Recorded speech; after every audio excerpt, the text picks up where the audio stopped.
ಯಾರ ನೇತೃತ್ವ ಇರ್ತದೆ ನೀವು ಅವ್ರು ಹೇಳ್ತಾರಲ್ಲ ಇಂದಿರಾ ಗಾಂಧಿ ಅವ್ರು ಇದ್ದಾಗ ಭಾರಿ 71ರಾಗ ಭಾರಿ ಯುದ್ಧ ಮಾಡಿದ್ರು ಅದಕ್ಕೆ ಇಂದಿರಾ ಗಾಂಧಿ ಅವ್ರ ಕಾರಣತ್ತೆ. ಈಗ ಪ್ರಧಾನಮಂತ್ರಿ ಯಾರದಾರ್ರಿ? ಮೋದಿಯವ್ರೆ. ಮತ್ತು ಅದರ ನೇತೃತ್ವ ಕೊಟ್ಟರು ಯಾರು? ಇಂಡಿಯನ್ ಆರ್ಮಿಗೆ ಫ್ರೀ ಹ್ಯಾಂಡ್ ಕೊಟ್ಟರು ಯಾರು? ಮೋದಿಯವರು. ಸಹಜವಾಗಿ ನರೇಂದ್ರ ಮೋದಿಯವರ. ನೀವಲ್ಲಿ 71 ಯುದ್ಧ ಏನು ಹೇಳ್ತೀರಿ? ಇಂದಿರಾ ಗಾಂಧಿ ಹೇಳ್ತಾ ಇರ್ತಾರೆ. ಈಗ ನಡೆದಂಥ ಯುದ್ಧ ಸೈನಿಕರು ಗೆದ್ದಾರ.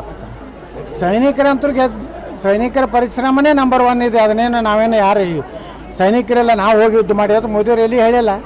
ನಮ್ಮ ಸೈನಿಕರಿಗೇ ಅವರು ಬೆನ್ನು ತಟ್ಟಿ ಅವರು ಪ್ರೋತ್ಸಾಹ ಕೊಟ್ಟಿದ್ದರಿಂದಲೇ ಇವತ್ತು ಭಾರತ ಒಂದು ಎಕ್ಸ್ಪೆರಿಮೆಂಟ್ ಆಯ್ತು. ಈಗ ನಮ್ಮ ಶಸ್ತ್ರಾಸ್ತ್ರಗಳು ಎಷ್ಟು ಶಕ್ತಿ ಇದೆ ಅಂತೇಳಿ ಇವತ್ತು ಚೀನಾ ಸಹಿತ ಅಂಜು ಪರಿಸ್ಥಿತಿ ಬಂದಿದೆ.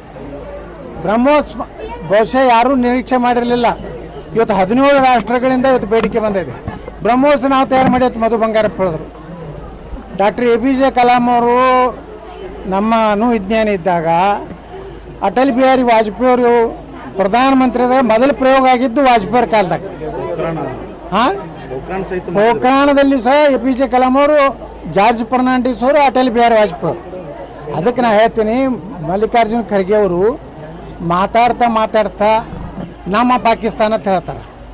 ಅಂದ್ರೆ ನಮ್ಮ ಭಾರತ ಅಲ್ಲ ಅವ್ರಿಗೆ. ಅಂದ್ರೆ ಪಾಕಿಸ್ತಾನದ ರಾಷ್ಟ್ರೀಯ ಅಧ್ಯಕ್ಷರು ಖರ್ಗೆ ಅವರು ಅಥವಾ ಭಾರತದ್ದು ಮೊದಲನ್ನು ಸ್ಪಷ್ಟಪಡಿಸಿ ನಮ್ಮ ಪಾಕಿಸ್ತಾನ ಅಂತ ಹೇಳ್ತಾರೆ. ನಮ್ಮ ವೈರಿ ಪಾಕಿಸ್ತಾನ ಅಂತ ಹೇಳಬೇಕು. ಅಂದರೆ ಇವ್ರದ್ದು ಎಷ್ಟು ದೇಶ ಬೇಕಾಗಿಲ್ಲ, ಇವ್ರಿಗೆ ಬರೀ ಓಟ್ ಬೇಕಾಗಿದೆ. ಮಲ್ಲಿಕಾರ್ಜುನ ಖರ್ಗೆ ಅವರು ಭಾಳ ಹಿರಿಯ ನಾಯಕರು ನಮ್ಮ ರಾಜ್ಯದ್ದು ದೇಶದ್ದು.